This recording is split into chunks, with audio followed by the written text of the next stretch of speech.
Bill Murray said, he looks like a god. Never forget that. That was the introduction that you got. No pressure at all. Wait till I see movie again.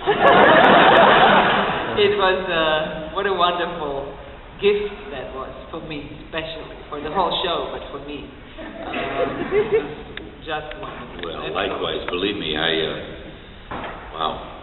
First of all, I want to ask, you want to do something? Do you have some sort of... I have a few questions for you, then I thought we'd let them ask you some.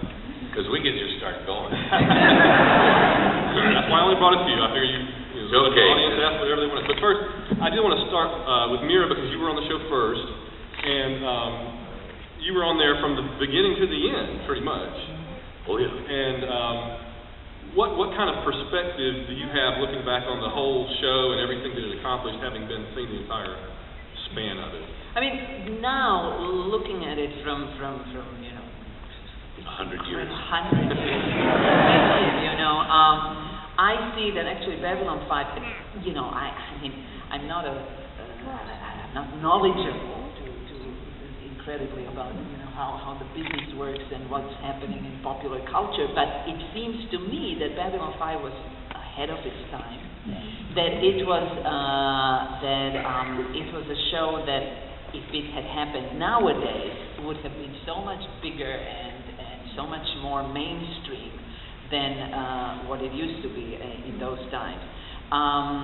Joe Straczynski always had the feeling, had this awareness of the importance of the fans, and he made everything in his power to get the fans, to stay in contact with the fans, even then, without the Twitter, without Facebook, without the whole social media.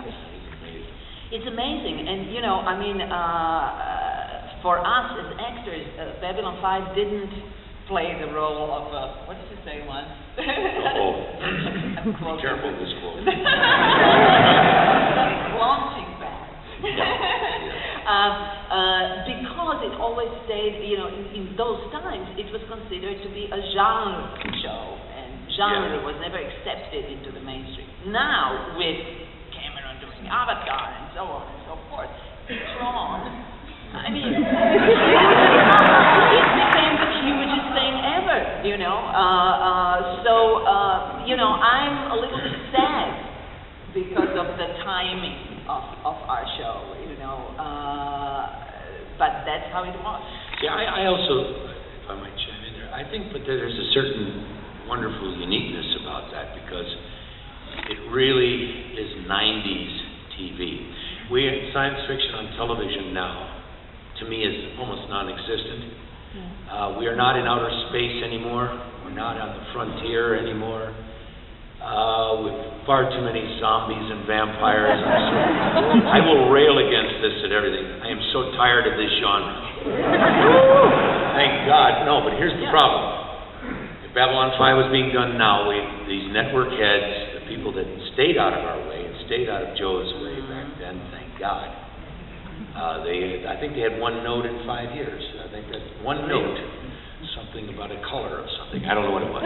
But they'd have to say, well, of course, because the popular trend now, we're going to have to work somehow, get a vampire on the station. I'm serious, that's the way they think.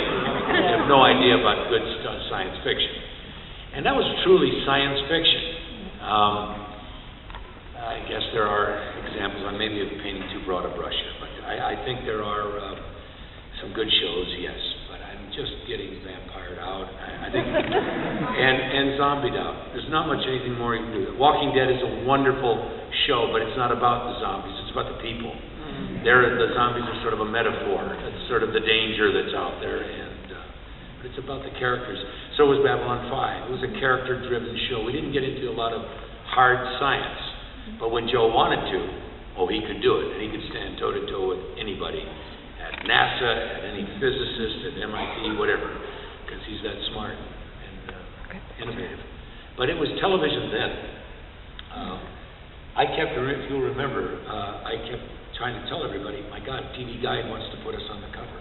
I don't think everybody else grasped it. That was my 4th cover, and I had been been on other television shows, but I realized that mainstream was interested, you know? And so I kind of railed against the 5-season arc, because just as we were starting to get recognized, we were going to go off.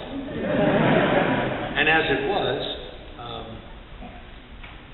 you know, you get tired working a TV series. We all get tired. Mira certainly knows. Poor Mira had to shoulder so much of this, especially with the elaborate makeup and being a beautiful woman that she is.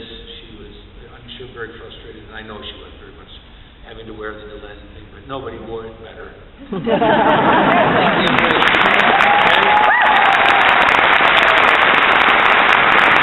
wasn't a better Mimbari outfit. And it was frustrating. Especially at the beginning, it was a big change. How would I say, exercise in you know, controlling your vanity, or you know, and in a way, it's important to do that as an actor. Of course it is. You know, it's not. You know, it should be about the work. I know. But there was great work. We got to do great work. I will say this in retrospective, not yet had material myself like we had there. We got to run every range of emotion. That's so true.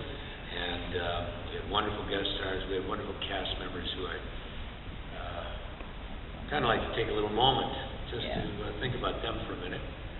I don't know of another show that has lost this many. Not even Star Trek, the original. Now they are, but they're people that are quite in their senior years, and that's when you expect nobody.